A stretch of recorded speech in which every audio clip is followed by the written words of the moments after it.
Ukraine रूस के युद्ध की वजह से दुनिया के सामने उत्पन्न होने वाले संभावित खाद्य संकट का समाधान भारत की धरती से ही निकालने की कोशिश रही पहले I2U2 शिखर सम्मेलन में।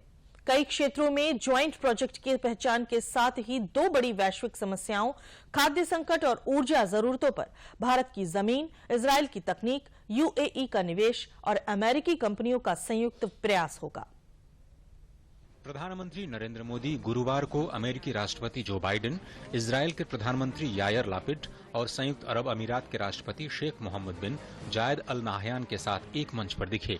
मौका था दुनिया के इन चुनिंदा देशों के नए समूह I2U2 के नेताओं के शिखर सम्मेलन का, जो वर्चुअल प्रारूप में आयोजित किया गया। पीएम मोदी ने बैठक में अपने संबोधन में इसे सही मायने में स्ट्रैटेजिक पार्टनर्स की बैठक बताते हुए कहा कि हम सभी अच्छे मित्र भी हैं और हम सभी के दृष्टिकोण में हमारे हितों में भी समानता है। आज की इस पहली समिट में से ही I2U2 ने एक सकारात्मक एजेंडा स्थापित कर लिया है।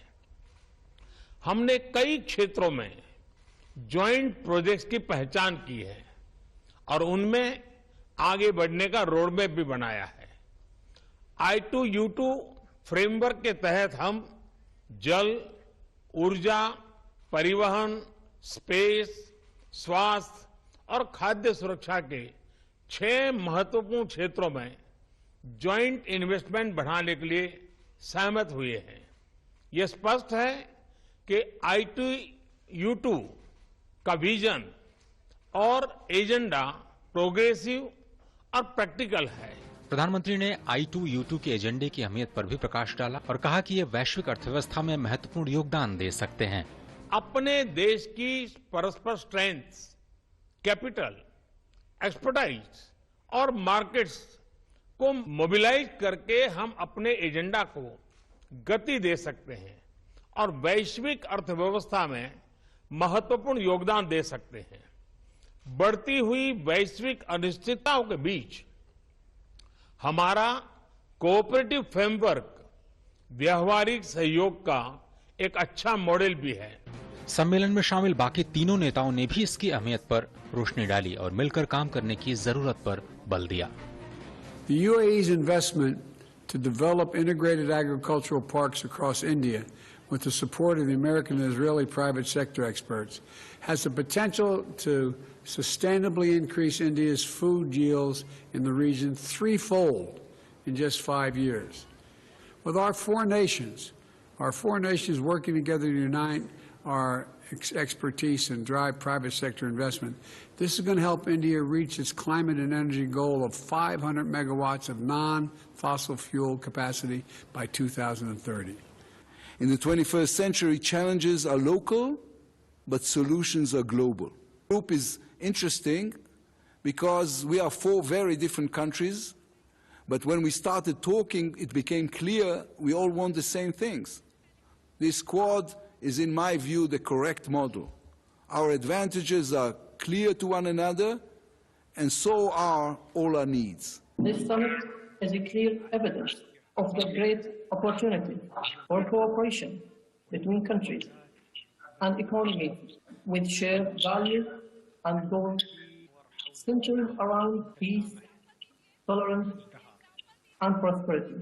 बैठक में चारों नेताओं ने संयुक्त बयान में कहा, हम बुनियादी ढांचे के आधुनिकीकरण, हमारे उद्योगों के लिए उन्नत निम्न कार्बन विकास के रास्तों, सार्वजनिक स्वास्थ्य में सुधार, टीकों तक पहुंच, पश्चिम एशिया के देशों के बीच आधुनिक भौतिक संपर्क, कचरे के प्रबंधन के लिए संयुक्त रूप से नए समाधान तैयार करने के लिए निजी क्षेत्र की पूंजी और विशेषज्ञता जुटाने का इरादा रखते हैं। हम इब्राहिम समझौते और इजरायल के साथ शांति और सामान्य समझौते के लिए अपने समर्थन की पुष्टि करते हैं।